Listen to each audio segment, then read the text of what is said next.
자, 비하인드노믹스 예, 28화 28화. 시작하도록 하겠습니다. 네.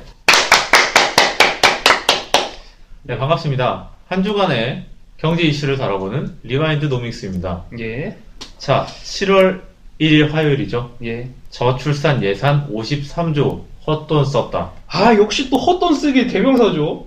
헛돈을 써요, 항상 정부는. 헛돈을 씁니다. 그렇죠. 2006년부터 2013년까지 예, 8년 동안 53조를 썼습니다. 예.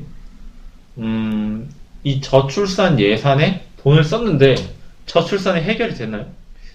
저출산이 해결이 안 됐죠. 안 됐으니까 이 기사가 나왔겠죠. 예, 그렇죠. 자, 네, 그러면은 지금 왜 해결이 안 되느냐. 네. 합계 출산율. 그러니까 2013년 이제 합계 출산율이에요. 네. 1.19명입니다. 1.19명이요. 예. 네. 이거는 2006년에 1.12명하고 거의 차이가 없다는 수치죠. 그렇죠. 그리고 2012년에 1.3명보다 오히려 적은 똑같습니다. 1.19, 1.2, 1.3 그러니까 대충 이 정도 비슷하죠. 수준인데요. 예, 미국은 2.01명, 예. 프랑스도 한 2명, 뉴질랜드 2명 이렇게 해서 확연히 낮다. 확실히 우리는 1하고 가까운 그렇죠. 그런 거잖아요. 근데 이게 아이러니한 게 뭐냐면요. 예, 2006년 당시에는 이제 2조 1천억 원 해가지고 예, GDP의 한 0.24% 정도만 이제 예산 지원을 했어요. 저출산 그 지원 대책에. 예. 근데 2013년에는 14조 4천억 원. GDP의 1.13%를 이제 지원을 했단 네, 말이에요. 그러니까 거의 6배를 늘렸는데 그랬는데 효과가 불구하고 없었다. 실질적으로 출산율에는 변동이 별로 없었다. 네. 그래서 이 원인을 예. 자, 구조적인 문제라고 하고 있는데요. 예. 자, 구조적인 문제가 어떤 걸? 이제 사회 구조적 문제를 봤을 때는요. 예. 일단 여성들의 네. 그 경제적 진출이 예. 많아졌고, 그렇죠. 그 다음에 고등교육 기회가 확대가 되고, 그렇죠. 뭐 이런 것들이 이제 사회 구조적 문제로 들 수가 있겠고, 할 수가 있겠죠. 예. 그 다음에 이제 뭐 경력 단절 현상이 또 그거에 하나 그 영향을 줄 수가 있겠죠. 그렇죠. 또 여성은 출산 때문에 그 경력 단절이나 실직이나 이직이나 이런 리스크가 더 크다라고 그렇죠. 할 수가 있고, 또 뭐 남자 쪽도 볼 수 있는데 남녀 공통으로 고용 안정성이 점점 떨어지고 그렇죠. 경제 환경이 어렵고, 그리고 이제 전셋값이 올라가게 되죠. 예. 높은 전셋값에, 그리고 결혼식 평균 비용도 이제 5천만 원 정도라고 하니까, 예. 자, 결혼이 점차 늦어진다. 만혼, 예. 결혼이 점점 안 한다. 비혼. 그래서 이런 사회 구조적 문제 때문에 비혼과 만혼이 생기고, 비혼과 만혼이 생기면 곧 저출산으로 연결이 된다. 그렇죠. 그러니까 늦게 하면 할수록 어차피 그 아이를 그 낳는 네. 게 확실히 수가 줄어들게 되겠죠. 네, 통계적으로도 그렇다고 하죠. 예. 혼인 연령과 자녀 수가 반비례한다. 이런 예. 말이 나오고 있습니다. 사실 뭐 지극히 당연한 얘기입니다. 예, 이건. 그래서 뭐 당연한 얘기인데 뭐 통계를 일일이 하고 싶지는 않고요. 그렇죠. 대책은 이제 정부가 방향을 변경해야 된다 이런 얘기 나오고 있죠. 그렇죠. 그러니까 이 저출산의 그 비용으로 이 양적 지원만 해줄 것이 아니고 예, 정말로 실질적인 지원을 해줘야 되는데 네, 지금 여기서는 저출산에만 포커스를 기존에 맞췄단 말이에요. 정책을. 네, 이제는 결혼을 네, 그러니까 결혼 자체를 좀 일찍 하게 아니면 네. 그 결혼을 지원을 좀 해줘야 된다라는 거죠. 그렇죠. 기본적으로는 원래 그 기혼 세대 애들, 그러니까 이미 결혼한 사람들한테 출산을 많이 하라 이런 식의 작전이었는데 작전을 바꿔서 그렇죠. 이제는 그 결혼이라는 게 결국 그 출산의 선행 팩터니까 결혼을 일단 많이 시켜야, 결혼을 빨리 시켜야, 그죠, 비용과 만원을 해결해야, 다시 말하면 이 출산율이 더 해결될 것이다. 이런 그렇죠. 식으로 접근을 하고 있는 것 같습니다. 자, 외국 같은 경우에는 문화적으로 좀 다른 것 같아요. 그렇죠. 그렇죠. 그러니까 이 여기까지만 혼의 하겠습니다. 출산, 예, 예, 이 혼의 출산이란 거 이제 외국에서 많이 인정을 해주고 이거의 차별을 좀 없앰으로 인해서 네, 이제 저출산의 그 위기를 극복을 했다. 그렇죠. 그리고 동거라든지 예, 아니면 동거가 아니라 그냥 혼자 출산을 하는 경우, 이런 경우도 미혼이어도 예. 자녀를 양육할 때 조건만 갖추면 직장 내 어떤 차별이나 그런 것 없이 똑같이 적용을 해준다는 거죠. 그렇죠. 그런 게 이제 뭐 프랑스도 마찬가지고 영국 같은 경우에도 혼의 출산자에서 무차별 정책을 펼치면서 이렇게 저출산을 극복하는 노력이 있죠. 근데 하지만 우리나라는 동거나 혼외 출산이나 이런 걸 별로 안 좋게 보지 않습니까? 그렇죠. 이건 진짜 엄청나게 위쪽으로 거슬러 올라가야 됩니다. 아주 엄청 옛날부터 예. 이거는 진짜 뿌리 깊이 박혀 있는 거예요. 혼외 출산은 거의 죄악이나 다름이 없었죠. 예, 뭐 이런 거를 우리나라는 결국 문화적으로 이렇게 한계가 있다. 예, 이런 얘기를 하고 있고요. 그리고 이제 저출산이 왜 문제냐? 여기까지만 진짜 하죠. 예, 저출산이 이건 이제, 진짜 짚어줘야 됩니다. 예, 저성장으로 곧 이어지는 거다. 그렇죠.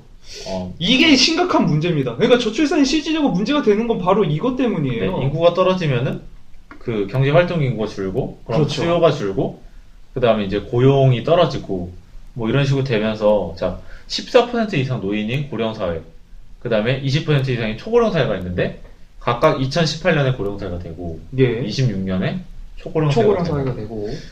그래서 이제 70년대 그 이후 고성장이 있었는데 우리나라에는 예. 그 70년대 고성장에는 인구 보너스가 있다 이런 말 하고 있거든요. 그렇죠.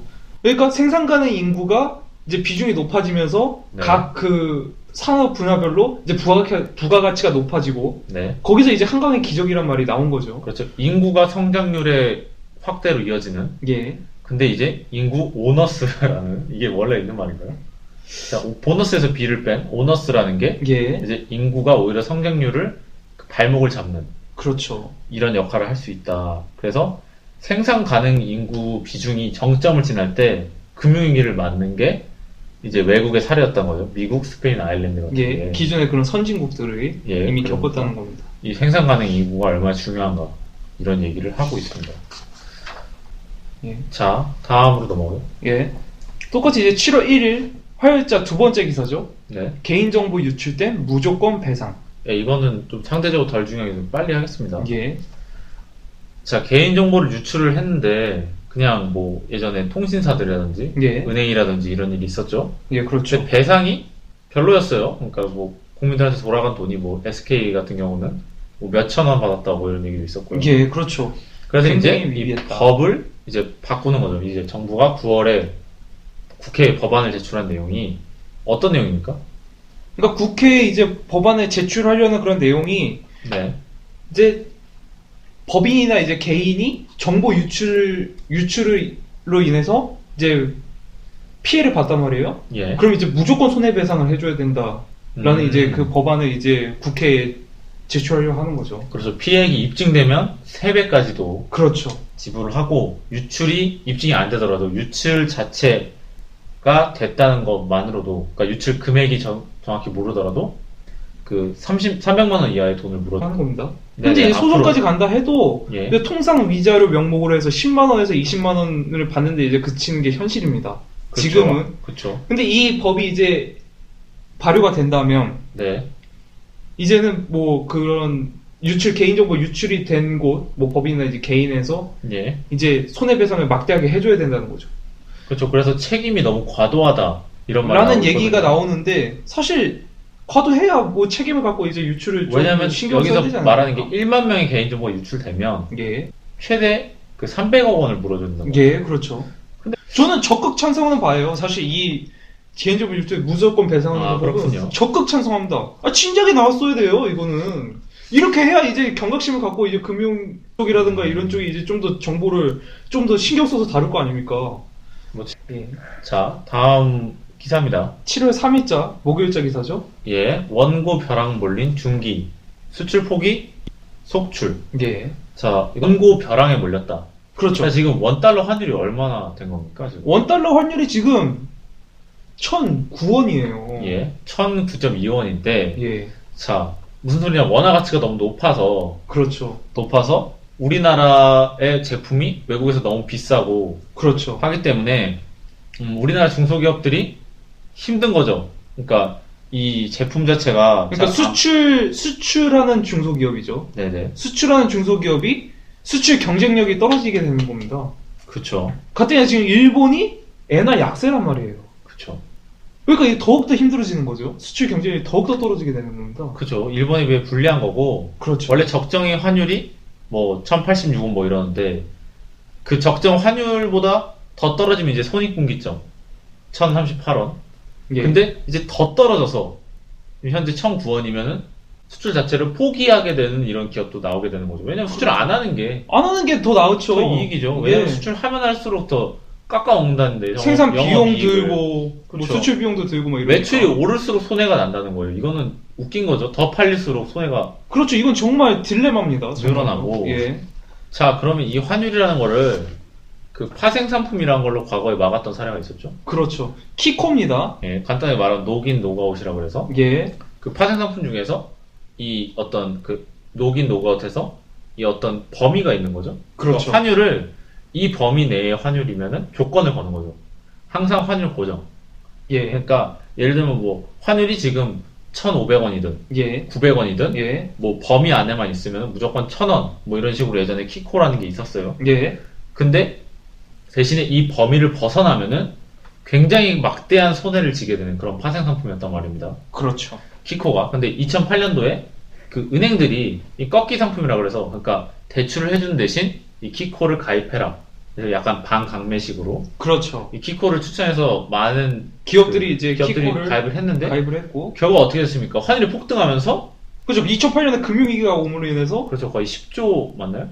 그렇죠. 10조입니다. 예, 10조 가량의 이제 가진 중소기업들이 손해를 봤어요. 그러니까 그렇죠. 이 범위를 벗어나는 바람에. 그렇죠. 그러니까 이 그때 한번 네, 자라보고 놀란 가서 에서스 보고 예. 놀란다고 키코를 한번 당했으니까 이 파생 상품으로 환율의 손해를 조정할 수 있거든요. 방금 전에 환율을 고정시키는 거니까. 그렇죠. 근데 이거를 쓸 생각을 또 이거를 또 안 하려고 그런다는 거죠. 무서우니까. 그렇죠. 트라우마가 있는 겁니다. 예, 그러니까 이제 또 이렇게 파생 상품을 쓸 수도 없고 또 그대로 하자니 수출을 할 수도 없고 그렇죠.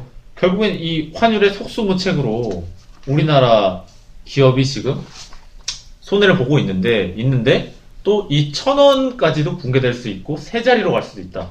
그렇죠. 이런 전망이 나오고 있어요. 워낙 강세의 가장 큰 배경은 예. 이제 2013년 3월부터 계속된 이제 경상수지 흑자 경상수지 흑자가 계속됐기 때문에 네. 그 때문인데 예. 이제 뭐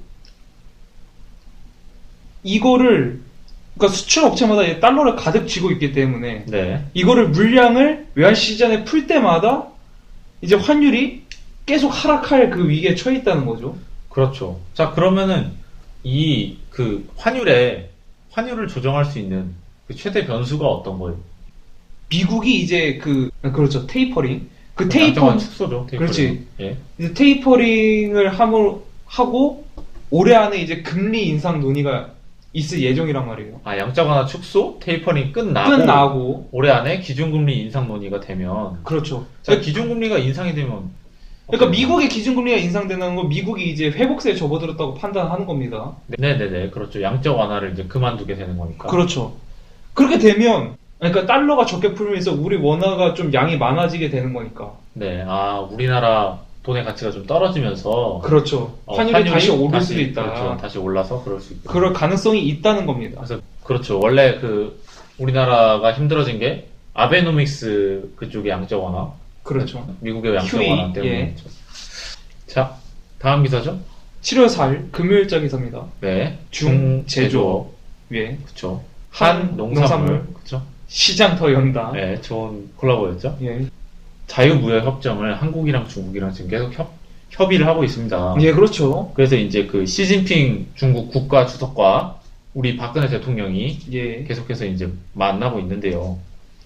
자, 가장 중요한 키포인트는 자, 시장 개방 범위가 어디까지냐. 그렇죠. 그러니까 무관세로 어디까지 통과시킬 거냐 이런 얘기를 하고 있는데요. 자, 민간 품목이라는 게 있고 초민간 품목이라는 게 있습니다. 그렇죠. 자, 요게 키포인트인데요. 요거에 대해 간단하게 설명해 주시죠. 그러니까 시장을 만약 개방을 했을 때 예. 관세 철폐를 함에 따라서 이제 자국의 그런 산업에 타격을 네. 좀 심각하게 받을 수 있는 그런 품목들이 있을 겁니다. 그쵸. 이제 그런 품목들이 이제 민간 품목, 그보다 이제 좀 더 심각하게 타격을 받을 수 있는 초민간 품목이라고 하는데, 네. 이제 이 한중 FTA에서는 이제 일반 품목에 대해서는 이제 즉시 또는 10년 내 관세를 철폐하는 걸 원칙으로 하고, 네. 그다음에 이제 민간 품목은 이제 10년에서 20년 동안 텀을 둔 다음에 이제 관세를 철폐하는 걸로 정해져 있고, 그다음에 그렇죠. 초민간 품목은 아예 관세 철폐 대상에서 제외를 시키고 있다라고 하고 있죠. 그래서 이제 중국이랑 뭐 이제 중국 같은 경우는 철강, 석유화학, 기계 그렇죠. 뭐 이런 것들이 민감한 것들이죠. 왜냐면 걔네 먹거리 산업이니까. 그렇죠. 우리나라 경우는 농수산물, 영세 중소기업 분야 이런 것들이 민감 분야인데 이제 중국은 주요 목표가 약간 시기, 빨리 이걸 앞당겨야 한다. 예. 그리고 이제 한국은 이제 내용을 계속 강조하고 있었는데 결국에는 얘기가 된 게 시기는 연말까지 타결을 노력하기로 하고 그렇죠. 연내 타결을 이제 내용은 목표로 이제 있고요. 개방률을 예. 90%에서 원래 95%까지 그러니까 개방률을 좀 늘린 방향으로 해서 이 민감한 품목을 어떻게 조정하느냐가 관건이 되겠죠. 관건이 되겠죠. 예, 그래서 자세한 내용은 앞으로 뭐 대구에서 또 12차 또 협상이 있다고 하니까 거기서 또 나올 것 같고요.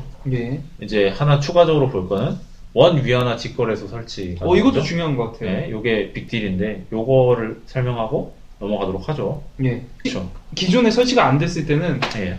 원을 위안으로 바꾸려면 원 거기서 달러로 바꿔다 달러를 위안으로 바꾸는.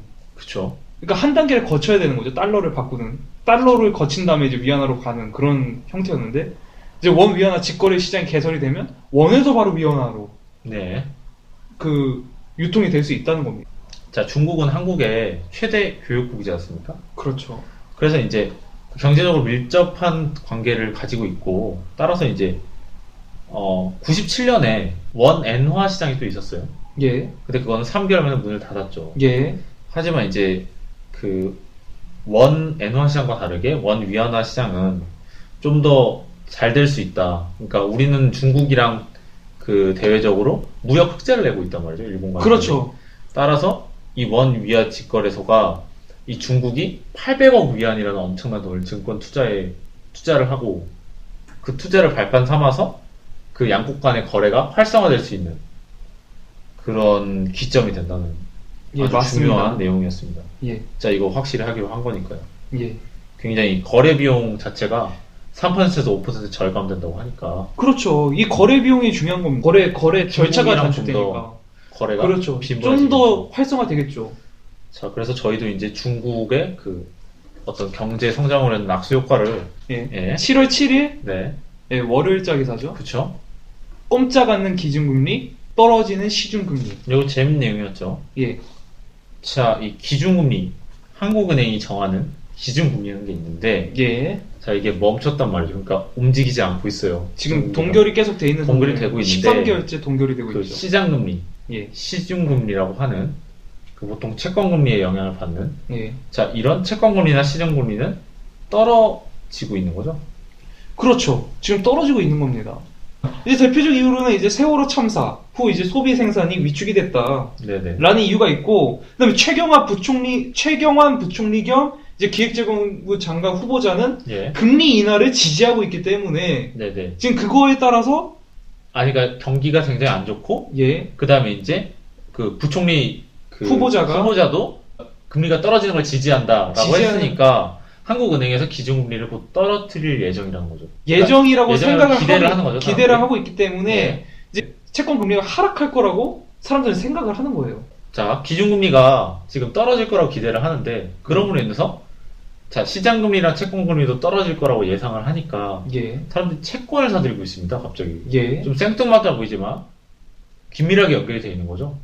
그러니까 왜냐면은 사람들이 채권을 사려는 이유는 자, 채권을 미리 사둬야 됩니다. 왜냐하면 기준금리가 떨어지면 채권 금리가 떨어질 거고 채권 금리가 떨어지면 채권 가격이 오를 거기 때문이죠. 기준금리가 떨어지면 곧 다시 말해서 채권 가격이 올라간다. 그러니까 채권을 살 수가 없게 가격이 올라가니까 미리 가치가 오를 것 같은 채권을 사들여야 된다는 겁니다.